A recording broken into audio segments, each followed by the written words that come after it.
story of millions, a story of me, a story of you. Listen with your heart and then take action. Hey Mom, I dream of becoming a doctor and helping out people in my community. Hey Dad, I want to become a better person. Through education, I want to empower myself so I can become someone and help my nation. I am sorry, son, but there's not enough money to even pay for the food and rent. I am sorry, mija, but I need the money to pay for your schooling. I don't have money to pay for your schooling. I need it to support this family. According to freeab131.com, on July 27, 2011, states that 65,000 undocumented students graduate high school every year, and 40% of them reside here in the state of California. Only 5 to 10% of these students go on to pursue and complete a higher education. The rest of the population cannot afford it. We all come from different ethnic, social, and economic backgrounds. So it is in the best interest of this country to embrace immigrants so we can create a positive relationship between immigrant communities and governing forces. You should care because they are an integral part of this nation. And whatever affects one, it directly affects us all indirectly. Today I will give you a speech about how undocumented students cannot receive financial aid, the causes of it, and simple solutions that we can take in our hands. By the end of my speech, I hope that I have persuaded you of not only being conscious, but supportive of the undocumented students that reside here on Mount Sac. To begin, the problem is that undocumented students cannot receive any type of financial aid. In the abcnews.com on April 12, 2009, reports a story of an undocumented student who attends UC Berkeley and majors in ethnic studies. He maintains a 3.4 GPA, but a problem is that he cannot continue his education because he cannot receive financial aid. His dream is to go into medical school and become a pediatrician. This is just one example out of the thousands of undocumented students who share his similar story. In the UCs, Cal States, and community colleges, undocumented students cannot receive the Pell Grants, Cal Grants, institutional aid, and the Borders of Governors fee waiver. Everything undocumented students pay is out of pocket. An article in the kctnews.org on March 9, 2011 symbolizes the struggle of another undocumented student who attends Riverside Community College, majoring, studying to be an accountant, and maintains a 4.0 GPA. It is semester after semester that the student mother struggles to pay for food and rent, let alone pay for her educational expenses. Even though they try to save money by only eating out and buying the food they need, it is still not enough to ensure her next semester at Riverside Community College. A significant number of these students are student body presidents, honor students, community leaders, aspiring professionals, and outstanding athletes who desire to pursue and complete higher education. We are denying these students an opportunity to contribute back to the economy, to the communities, to this nation. Now that you have learned that undocumented students cannot receive financial aid, what causes these problems, this problem are three main reasons that I will further give you detail about. One of them being is that many people think that immigrants don't pay taxes. A lot of people say that immigrants get away by not paying taxes and just receiving money under the table. This causes U.S. citizens anger and creates false myths and stories about immigrant communities. Because U.S. citizens believe that immigrants do not pay taxes, they feel that immigrants are not entitled to anything, much less an education. In order for you to understand more thoroughly, I'm going to tell you the history before things got more complicated, which brings me to my second point, the UC Bradford versus Leticia A case.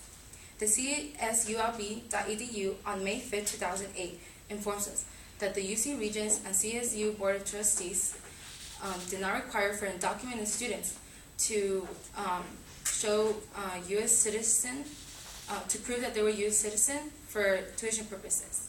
Between the years of 1986 through 1995, undocumented students were able to receive financial aid.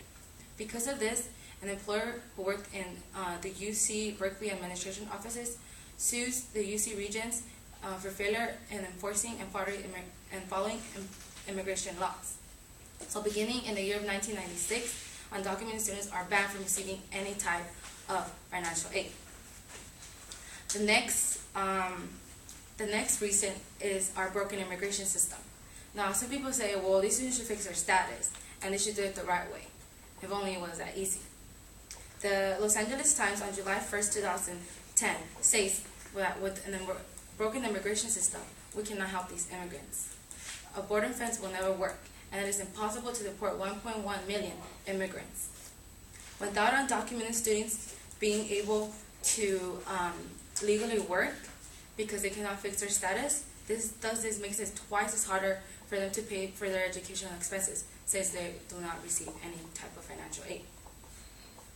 Now that you know the reasons because of this problem, I will name some simple solutions that we can all take into our hands in just a matter of minutes.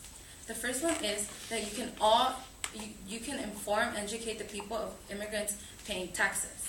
The Institution of Taxation and Economic Policy on immigrationpolicy.org on April 18, 2011 estimates that immigrants in California pay $30 billion in federal taxes, 5.2 in state income taxes, and 4.6 in sales taxes each year. So remember that.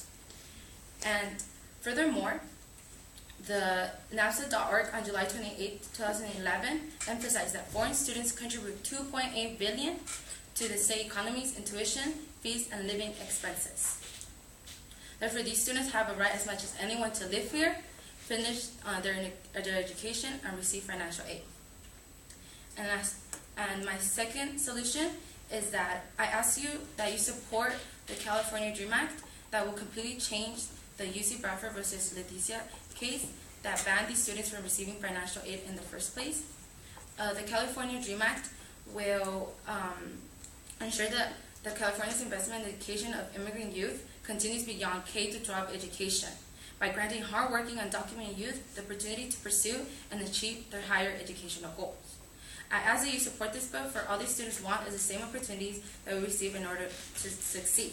All you have to do is sign the petition online. It takes less than 5 minutes. Go on to www.change.org/California Dream Act. I will further hand you something out after class, so you can do it before August 26th, which is the last day before it's voted out of Senate and sent to the governor's desk. And lastly, one of our most important solutions to the broken immigration system.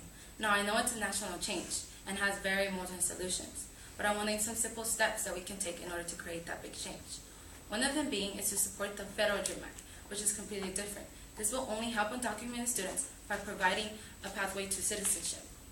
Another solution is that I encourage you to support ideas, a club on campus that helps students pursue higher education regardless of their immigrant status.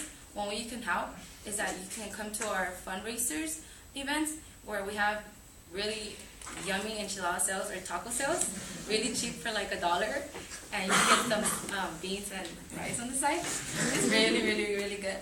And the money goes towards helping these students pay some of their fees. Now that today you have learned that the problem is undocumented students cannot receive financial aid.